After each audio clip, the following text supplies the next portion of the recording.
Good morning, Briquetties. I was told yesterday that I wasn't speaking with enough enthusiasm, so I'm going to try and do this newscast with a little bit more pep. Right? Queen Elizabeth goes for a horseback ride while self-isolating. Keep calm and ride on. Queen Elizabeth is keeping up with her horseback riding while self-isolating with her husband Prince Philip at Windsor Castle. New photographs taken over the weekend show the monarch, 94, taking a ride on a 14-year-old horse named Fern. And she shows no signs of giving up her love of riding horses anytime soon, Mrs. Bear. A good thing it's not Bill she's riding. Yeah, exactly.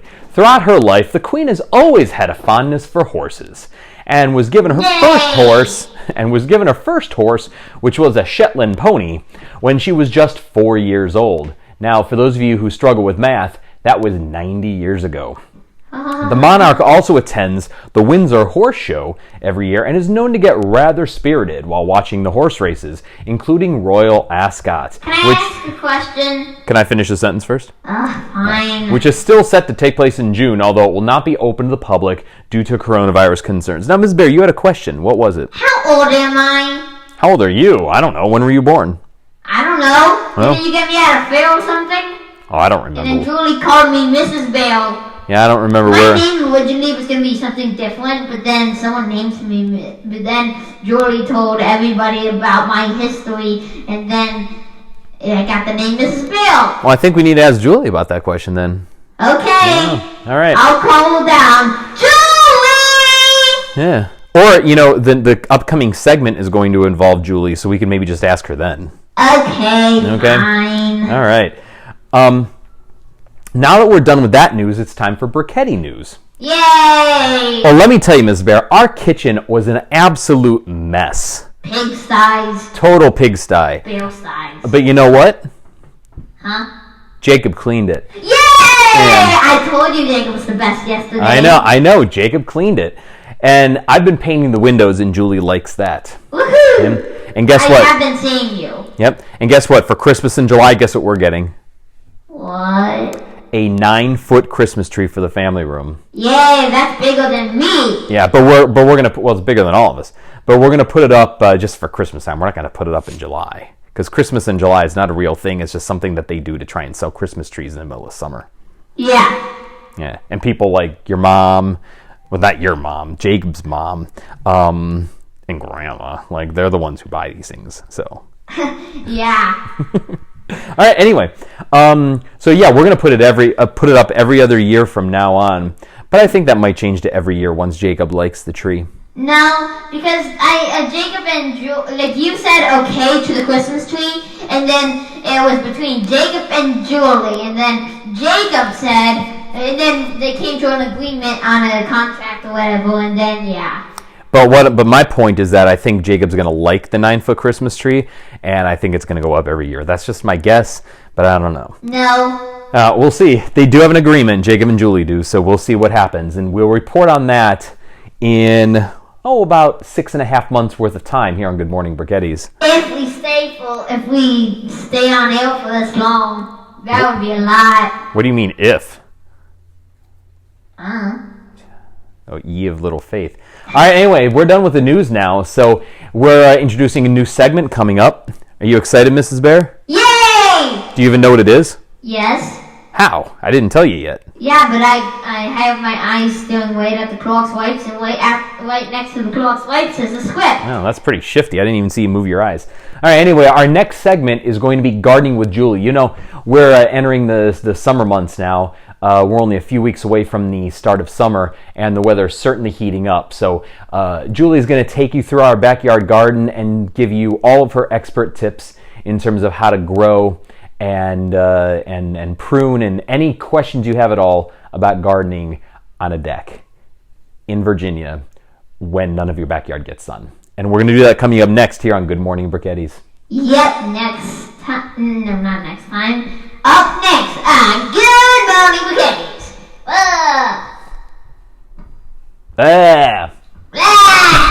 Let's go to the Gardening with Julie segment. Ms. Bear? Do you think we should do a new intro? No. How about Julie doing thumbs up like, We could maybe do that. Okay, let's Okay. go to whatever the gardening thing is. Okay. Let's go right now.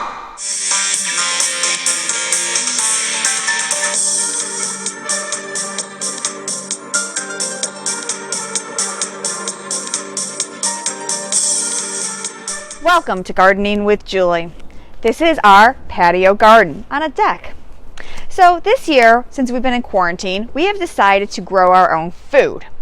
And we have a variety of things. We have herbs, rosemary and parsley, cilantro, mint, and garlic chives. So we have not yet utilized any of these herbs, but we will try the cilantro tonight, Grandma's favorite. The other thing to note is that some of these items were purchased from QVC for the first time to try it out. All the tomato plants were purchased from QVC. These are robust tomato plants of some sort of fiery tomato that's supposed to make good salsa. We shall see how that turns out.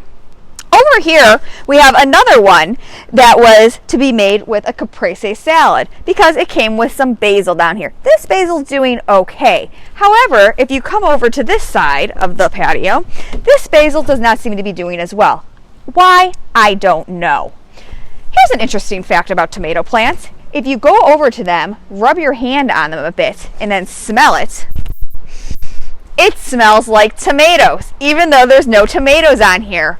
Try that one at home, guys. Over here, we have a jalapeno pepper plant. I do not enjoy jalapenos, but it came with the QVC salsa mix. We shall see how these grow. Sierra does like to eat the leaves at the bottom of it, so I'm not so sure what that's going to turn into. Over here is a weed. Sierra loves this weed, and we are just keeping it here for her to eat on. As you can see, there are quite a few little nibbles down there on the weed. The other thing we have noticed this year is our maple trees. Our maple trees produce the little helicopters that fly to the ground in early spring.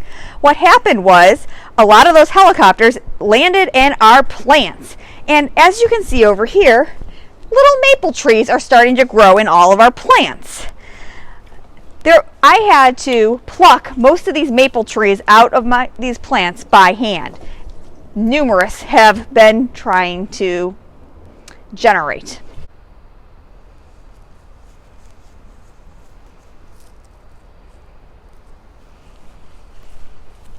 Over here this year, we planted some bulbs for the first time. They have grown quite tall. I'm not so sure what they are though. I think they might be gladiolas, but we won't find out until they actually bloom. Come out to the front.